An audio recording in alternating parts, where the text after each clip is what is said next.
The Nigerian National Petroleum Company Limited says pricing of petroleum products from any refinery, including the Dangote Refinery Limited, is determined by global market forces. The NNPCL was reacting to a press release by a group known as Muslim Rights Concern, which claims that the Dangote Refinery Limited is being undermined by actions of the Nigerian National Petroleum Company Limited, and that the recent charges to the pump price of petrol will prevent the Dangote Refinery from offering lower prices. The NNPCL, in a statement by its spokesman, Olufemi Shonaya, said the recent changes in PMS prices have no effect or impact on the Dangote Refinery Limited or any other domestic refinery's access to the Nigerian market. It states that Dangote Refinery and any other domestic refinery are free to sell directly to any marketer on a willing buyer, willing seller basis, which is the current practice for all fully deregulated products, adding that it has no desire or intention to become the distributor for any entity in a free market environment.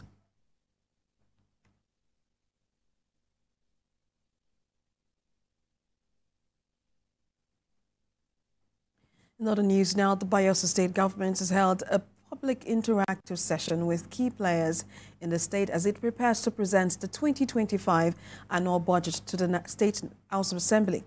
Meanwhile, some residents in the state have asked the state government to focus more on reducing the economic hardship on the people through agricultural development and economic reforms.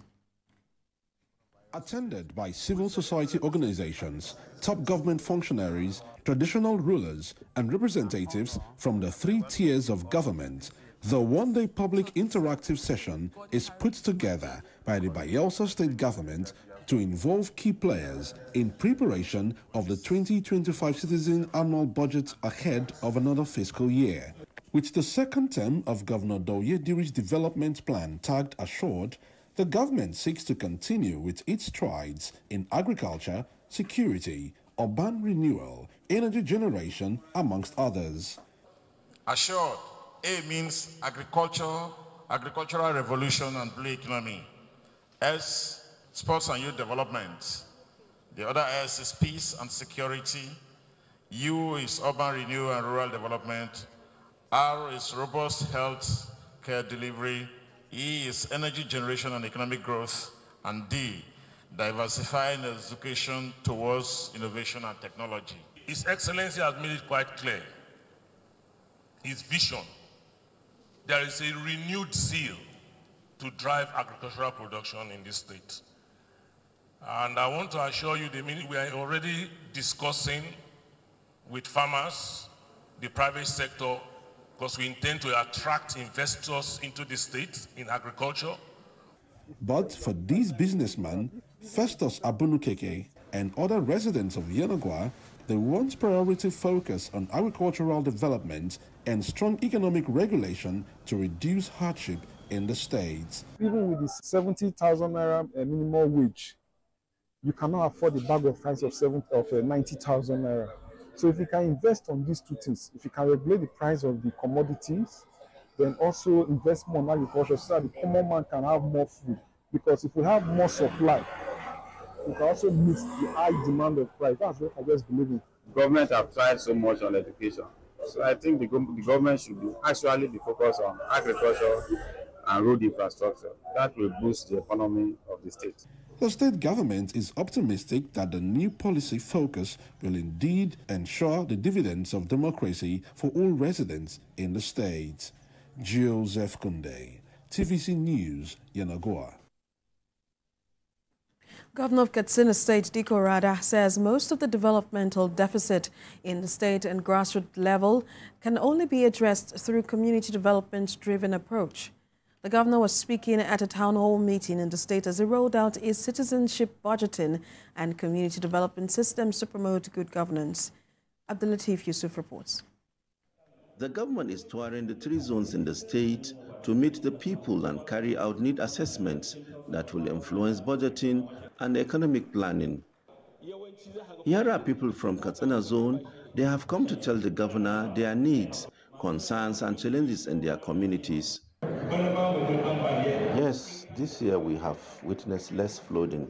In fact, I will commend the government. We need the government to also extend the township roads projects to our locations so that we can also benefit from the dividend of democracy. And I want to remind the government of the Zubei water project started by the past government to complete it so that we can have water. This approach adopted by the government also enhances transparency, inclusivity, local empowerment, responsiveness, accountability, and enhanced local capacity. The community development program is going to be in 3 stages.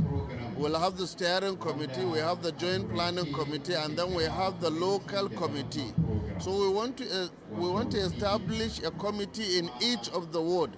We have 361 wards, and then we will have all the representatives in the committee from the traditional institution, religious leaders, NGOs, civil society organizations, youth leaders, women leaders. All categories of people will be in the committee. Governor Dikorada also spoke on the citizenship budget approach and what he intends to achieve. So it is important to present the budget performance to the citizens, as well as hear comments from them and also ask them what kind of things they needed the government to do to them. The commissioners of budget and that of security set the ball rolling as they highlighted successes and challenges of the government in the last 1 year. The meeting seems to have been productive, following feedback gotten from the participants. What they want now is the government to keep its own end of the bargain. Abdul Latif Yusuf, TVC News, Katsina.